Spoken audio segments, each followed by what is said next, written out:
Call of Duty Black Ops 4. Finally available worldwide. I have been playing this game since it launched officially at midnight, and I really have to say, man, I'm enjoying it a lot. So far, I've put about 6 hours into multiplayer. I've played just a tad bit of the quote-unquote campaign. That's what I'll generally refer to it as throughout this video. Haven't tried zombies, though. That is the last thing that I really need to try before everything is set in stone. This is not the final review for Black Ops 4 because, well, I mean, the game has only been out for a few hours now, so the final review will probably come later this weekend or next week, depending on how long it takes me to probably prestige once, play zombies, get through the rest of the campaign, and get some time into Blackout, well, more time into Blackout at least. But I have to say, especially when compared to the beta, I'm really impressed with Black Ops 4. Now, I started out hating this game, I think we all know that. I kind of accepted it and started to enjoy it towards the end of the beta, but the game is, right now, I would say in a pretty good state. Of course, there are issues, but there's a lot of positives as well, so I think we should just,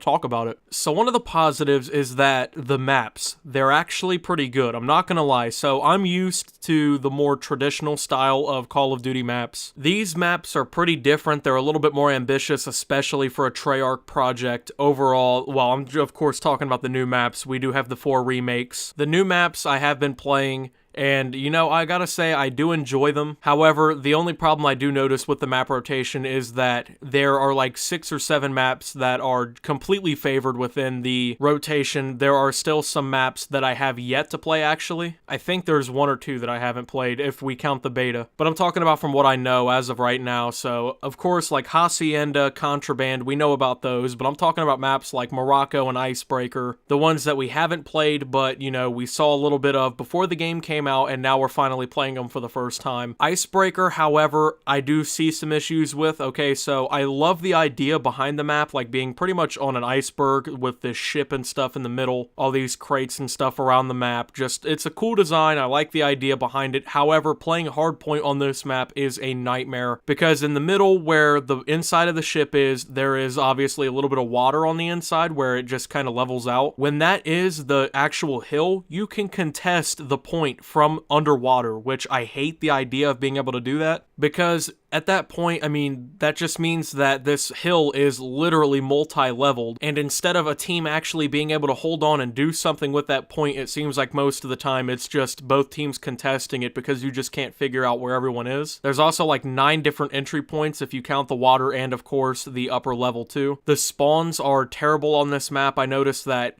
sometimes, you spawn pretty close to the hill, and then sometimes you spawn literally on the other side of the iceberg. I don't really understand that. That's a little bit too far in my opinion, but of course, of just personal opinion. I'm really impressed with Morocco. It reminds me of some of the maps from Modern Warfare, actually. Overall, I just really enjoy that map. I think I've only played it once, but man, I had a lot of fun on that map. But the remakes play actually very well, and I was a little bit surprised because they played horribly in Black Ops 3 with the, Back in Black map pass or whatever. They played terribly, and of course, there's exo boosting and stuff in that game that isn't here in Black Ops 4, but I mean, this is the closest to Black Ops 3. I figured maybe these maps would not play well. I will say Jungle kind of isn't fun to play in Black Ops 4 from personal experience. I don't know, I don't enjoy that map as much. I feel like it's worse for some reason in Black Ops 4, but I mean, I have a load of fun on Summit. I think that was a great remake. Slums is always awesome, which means that I'll probably be excited for Nuketown. I'm glad that they're kind of shifting away from the design that they've kind of kept over the first 3 renditions of Nuketown, and they're kind of going towards this Cold War Nuketown. So I'm a big fan of that, actually. So maps are good, they're ambitious, they're very colorful and vibrant. The game's color scheme is very nice. The game is pleasant to look at. The maps are fun to play on. Overall, I think the maps are pretty good. Now, the spawns in this game are still horrible, especially in Hardpoint. Now,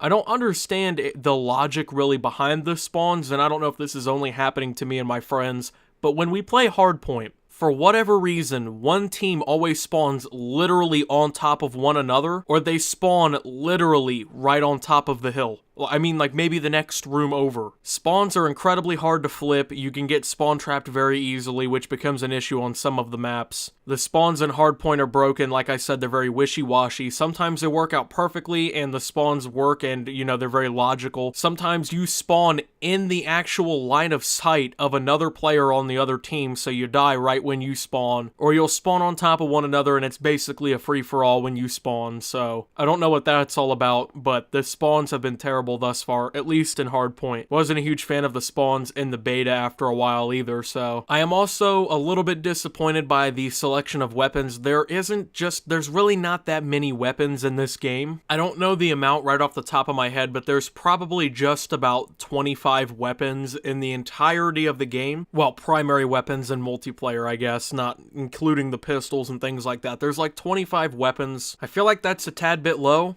I think they could have done better. I hope that we see more weapons come into the game. Hopefully they're not all locked behind supply drops. That would be great if we could avoid that from happening. But I just honestly don't think there's enough weapon variety in the game. And then on top of that, there's only like 4 or 5 weapons that are really good. The Swordfish is incredible. The ICR is awesome. The KN is really good. The Cordite's pretty decent. I see a lot of people using that too. And the Titan, the preset is insanely good as well. So there's like 5 or 6 weapons that I see people using. I don't see a whole lot of variety being used weapon-wise, and on top of that, I feel like there's just not enough weapons to begin with, but the gameplay is a lot more smooth. I do enjoy that as well. Overall, the game just feels pretty good. I think there was a huge issue with World War II when it came out where it just didn't feel right, you know? I feel like Black Ops 4 is very smooth, it's definitive of itself, and it overall is just, it's fun to play. I mean, I'm enjoying it a lot. Now, the biggest issue with multiplayer thus far, and it's gotta be fixed. I don't know why they don't just listen. Body armor has to go.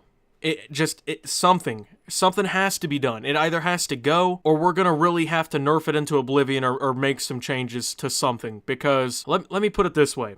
The time to kill is already pretty high, okay? It's high enough, at least. Some gunfights are already hard to win because of that. Sometimes you have to put like half a magazine out to kill somebody. The last thing people need is another health crutch on a game where the time to kill is already high. People are abusing armor so badly. I don't know what the whole thing is with Call of Duty adding in all these crutches recently in the last few games where players can do shit like this. I know Juggernaut and stuff was in COD 4, but this stuff is very discouraged by the community. However, you still have players who literally just aren't even good at the game who just use body armor because it's a crutch. I'm sorry to let you know, if you rely on body armor to help you win gunfights, you're just not good at the game. Good players don't need body armor because they're winning the fight without it. What I would suggest, honestly, just to discourage people from using it but still giving it something, well, I mean, it's going to be worth it because you're going to have the extra health. I think what they should do is if you have body armor on, you either A, do less damage to the enemy when you shoot them and things like that, or B, you lose the ability to heal yourself. So if you get your armor shredded out of you and you're like 20 health after a fight, you have that 20 health for the rest of that light. Because as it stands right now, just multiplayer is going to be plagued by body armor. People are abusing it already. We've seen it in pretty much every single match we get into. The best part is when they hide behind a head glitch with body armor and an LMG with a thermal sight. That's always awesome. Let's reward the bad players with the ability to have more health than everybody else because, well, they complain. I don't know. I don't understand. I never understood. Then again, you're never going to catch me running around with body armor unironically, so. Now, one of the bigger worries that I do want to talk about with a lot of COD fans going into this game was the lack of a campaign, because this is kind of the first time we've ever seen that. Well, not even kind of. This is the first time we've never had a traditional campaign in Call of Duty, so I'm here to let you know that there is a form of campaign. It's not, traditional campaign where there's like this deep, underlying story. It's going to take you a while to complete. Well, not even a while with Call of Duty campaigns. It's not like it's going to take you 80 hours or something, but there are the little specialist missions. They are tied in a little bit with the story. There is cutscenes and stuff that helps you explain it. There's intel and stuff. It's like a half-baked campaign. That's what I would call it.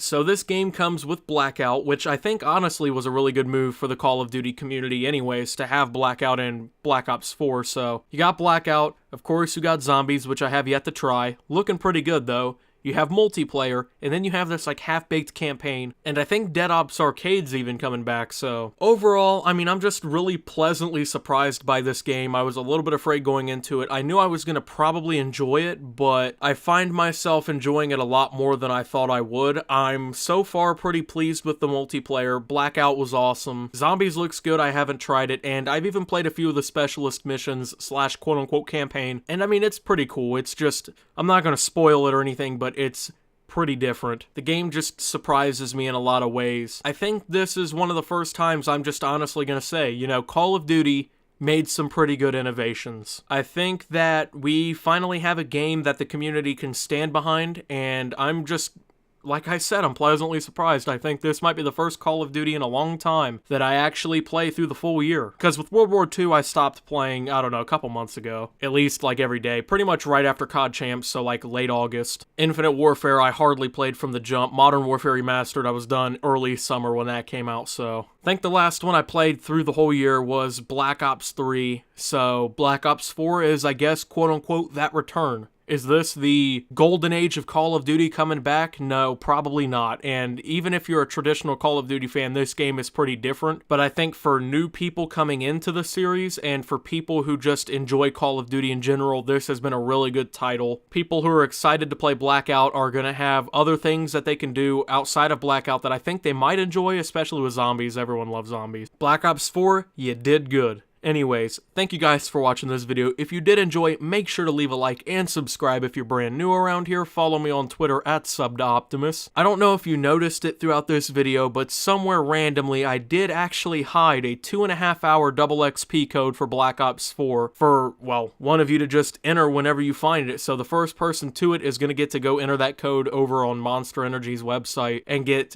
I think, 2.5 hours of double XP put onto your account. So you're welcome for that. Future videos, I will be giving out more double XP, so make sure you pay attention throughout the videos because I'm not going to let you know that it's going down. I'm just going to do it. So have fun trying to find that. Join the Discord down below. Consider supporting on Patreon below. And until my next video, guys, this is Optimus, playing Black Ops 4, and signing out.